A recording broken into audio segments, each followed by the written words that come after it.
धोने वाली बहू। शादी के पहले से ही विभा को कपड़े धोने का बड़ा शौक था। कभी नल के नीचे तो कभी तालाब के पास। अरे मेरी नीली वाली लुंगी नहीं दिख रही है। विभा की अम्मा कहाँ रखी है लुंगी? अरे वो तो विभा ने परसों ही धोकर रखी थी आपकी अलमारी में, देखो वहीं होगी। वो ना मैंने आज धो दी, मुझे लगा कि गंदी हो गई होगी।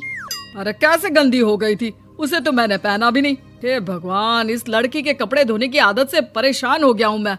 जितना तो घर में राशन नहीं आता उससे कहीं ज्यादा डिटर्जेंट पाउडर का खर्चा है। इसकी शादी करवा दो, शादी जाए अपने घर में ही करे काम, फिर चाहे घर के कपड़े धोने हो या पूरे गांव के। हाँ ठीक बोल रही हूँ, देखता हूँ मैं कोई लड़का। वो दिन भी आ जाता है जब विभा को देखने लड़के वाले आ जाते हैं। लड़की मुझे अच्छी लगी। होने वाली सास कहती है, बेटी अगर कुछ पूछना है तो पूछ लो। वैसे तो हमारी लड़की बहुत ही शर्मीली है, जो बोल दो वो मान लेती है, इसे क्या पूछना होगा। अरे कैसी बात कर रही हो माँ, मुझे इन लोगों के घर रहना है, सवाल तो कई है। हाँ हाँ बेटा पूछ लो ना, क्या पूछना है। आप लोगों के घर कपड़े कौन धोता है?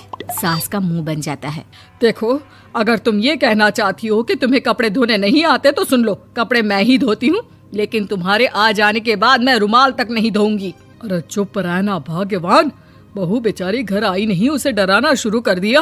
वो क्या है ना बिटिया, अभी तक तो ये कल्लू की माँ ही धोती थी, लेकिन अब तुम्हारे पापा तो दहेज में वॉशिंग मशीन देंगे ही।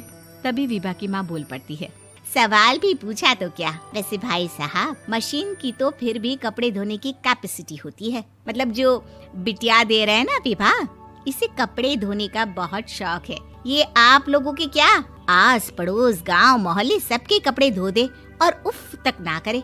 बाहर देखा नहीं आपने कितने कपड़े सूख रहे हैं, सब हमारी बिटिया ने ही तो धोए हैं। बस भी करो ना माँ, शर्म आ रही इतनी तारीफ सुनकर। और तो और एक दाग निकाल कर दिखाओ तो मान जाओ। हाँ अच्छा माफ करना बेटा, मैंने गलत समझा, हमें तो रिश्ता बहुत पसंद है। और ऐसे जुड़ जाता है रिश्ता कपड़े धोने का शौक रखने वाली विभा का। उसकी शादी हो जाती है कोयला फैक्ट्री में काम करने वाले कल्लू के साथ। शादी के बाद अचानक विभा चिल्लाती हुई सास के पास आती है। सासू माँ, अरे सासू माँ कहाँ है आप? ये तो धोखा है, धोखा दिया आप लोगों ने मुझे। इसे ससुर के चक्कर के बारे में पता चल गया। अरे तो उसमें तुझे क्यों धोखा मिला है? अरे नल में पानी नहीं आता, कपड़े कैसे कब धुलेंगे? अच्छा तू पानी नहीं आ रहा उसकी बात कर रही है। तो आपने क्या सोचा? कुछ नहीं। अच्छा तेरी माँ ने कहा था कि कपड़े धोने का शौक है तुझे, याद आया मुझे। शौक बोलकर कपड़े धोने वाले मेरे जुनून को कम ना आके सासू माँ, कपड़ा धोना मेरा गुरूर है। तभी पति भी वहाँ आ जाता है। अभी मैंने इसे सनी देओल की फिल्म दिखाई है, उसी के डायलॉग मार रही है माँ। अच्छा सुन, साफ साफ बता रही हूँ, पानी सुबह 4 से 6 और शाम को 10 से 12 आता है, समझी? विभा टाइमिंग सुनकर हैरान हो जाती है। ये क्या भूतों का मोहल्ला है? सुबह 4 बजे उठकर कौन कपड़े धोता है? 4 बजे टंकी में पानी जाता है, फिर सारा दिन धोना ना, किसने मना किया?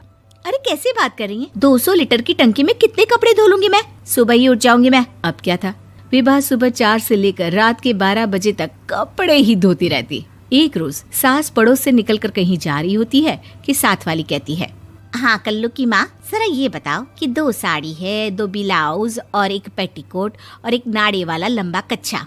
हाँ तो? अरे तो क्या, कितना लोगी धुलाई ये बताओ। धोबन दिख रहे हैं हम क्या? हमारे पति सरकारी नौकरी से अभी रिटायर हुए हैं और बेटा सुपरवाइजर है कोयला फैक्ट्री में। धोबन समझ रखा है हमें?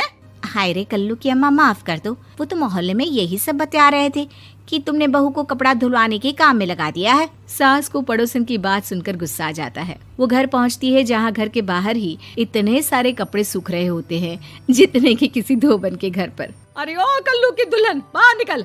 माँ जी यहीं आ जाओ, बाथरूम में चादर धो रहे हैं हम। अरे अभी हम धोते हैं, तुमको बाहर निकलो। ये आस पड़ोस वाले बोल रहे हैं कि हम बहू से कपड़े धुलवा कर उसे कपड़ा धोने वाली बना दिए हैं। अरे छोड़ो ना माँ जी, किन लोगों की बातों में आती हो? आस पास के लोगों का तो काम ही होता है कि वो किसी तरह सास बहू को लड़ा दे। बहू सारे घर के कपड़े धोती है, ये क्या कम है? बोलिए। सास को भी लग जाता है कि वो बहू का ये सनकीपन नहीं छुड़वा सकती, इससे अच्छा है कि खुद ही चुप हो जाए। एक रोज सास और बहू मंदिर जाते हैं, जहाँ सास की साड़ी वहाँ खड़ी भीख मांगने वाली से मिलती है। माँ जी क्या बात है, आपकी साड़ी उस भिखारन से कितनी मिल रही है ना? हाँ हाँ, देखो तो दोनों की साड़ी मिल रही है। क्या बात है कल्लू की अम्मा, तुम खुद को तो अफसर की बीवी बताती हो और ऐसी सिंपल सी प्लेन साड़ी पहनकर घूमती हो। सिंपल और प्लेन नहीं है ये साड़ी। तो क्या सोने के धागे से फूल बने हैं? कुछ भी सासू माँ, कुछ भी। हाँ, बने थे इस साड़ी में सोने के धागे से फूल। मेरे पति लेकर आए थे मद्रास से स्पेशली मेरे लिए 10,000 की। ताहे भाई साहब इस भिखारन के लिए भी सेम टू सेम साड़ी लेकर आए होंगे 10,000 की। सास उस वक्त तो कुछ नहीं कहती, लेकिन बहू के साथ घर आती है और अलमारी से एल्बम निकाल कर लाती है। ये साड़ी देख रही है, ये वही साड़ी है जिसे मैंने अभी पहना था।